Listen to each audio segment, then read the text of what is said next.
Voilà 8 jours que le grand départ a été donné. Où en sont nos 6 navigateurs?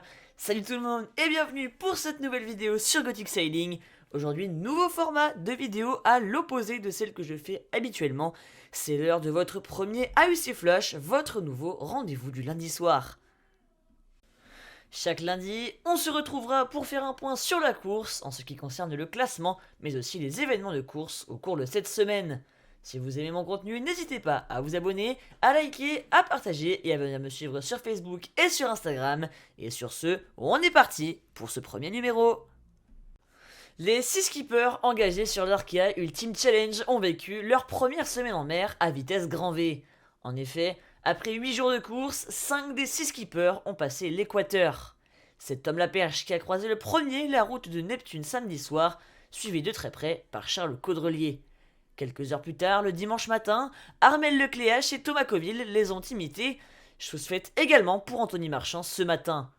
Le flux de sud-ouest permettra aussi aux 4 premiers de rallier Cape Town très rapidement, eux qui devraient tirer le plein potentiel de leur machine durant cette descente. Derrière, Éric Perron prend son mal en patience, lui qui avance beaucoup moins vite que les 5 autres. Néanmoins, les alizés de Nord-Est ainsi qu'un empannage tôt ce matin vont, selon les mots de Fred Lepetrec à la direction de la course, permettre au skipper d'Adagio de lâcher les chevaux avec la sensation d'avancer vraiment. La première escale de cet Arkea Ultimate Challenge est pour Armel Lecléache. En effet, le team Banque Populaire et le skipper ont pris la décision de se dérouter et de faire escale dans le port brésilien de Recife qui les ralliait ce matin, alors que le directeur Ronan Lucas avait annoncé 2 avaries notables sur le bateau, l'arrachage du balcon ainsi qu'un problème sur l'hydraulique du système de foil qui ont été confirmés par le skipper. Celui-ci évoque aussi un problème avec son grand Genaker. J'ai connu un souci avec le grand Genaker.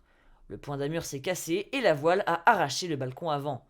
On s'est dit qu'au niveau sécurité, ce n'était pas raisonnable de continuer comme ça. Il révèle également la nature de l'avarie sur l'hydraulique, qui est une fuite d'huile importante.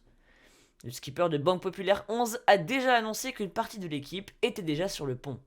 Il espère repartir avec Anthony Marchand et sait que c'est une autre course qui va commencer. Pour rappel, et comme le précisent les instructions de course, l'escale du trimaran à Recife durera au minimum 24 heures.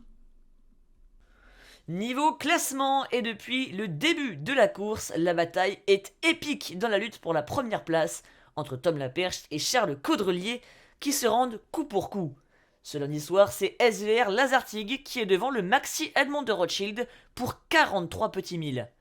Quasiment 400 000 derrière, Thomas Coville est le premier poursuivant du duo de tête avec désormais 300 000 d'avance sur Banque Populaire 11 pour 24 heures à quai. Anthony Marchand est 5ème à 200 000 d'Armel Lecléache, alors qu'Éric Perron pointe en 6ème position avec 900 000 de retard sur Actual Ultime 3. Voilà, cette vidéo est déjà terminée, j'espère qu'elle vous a plu, en tout cas moi ça m'a énormément plu d'être avec vous. Dites-moi en commentaire vos avis sur ce format de vidéo, je serais curieux à l'idée de connaître votre opinion. N'hésitez pas à vous abonner, à liker, à partager, à activer la cloche des notifications et à venir me suivre sur mes réseaux. Et sur ce, je vous dis à lundi prochain, c'était Gothic, ciao ciao, bye.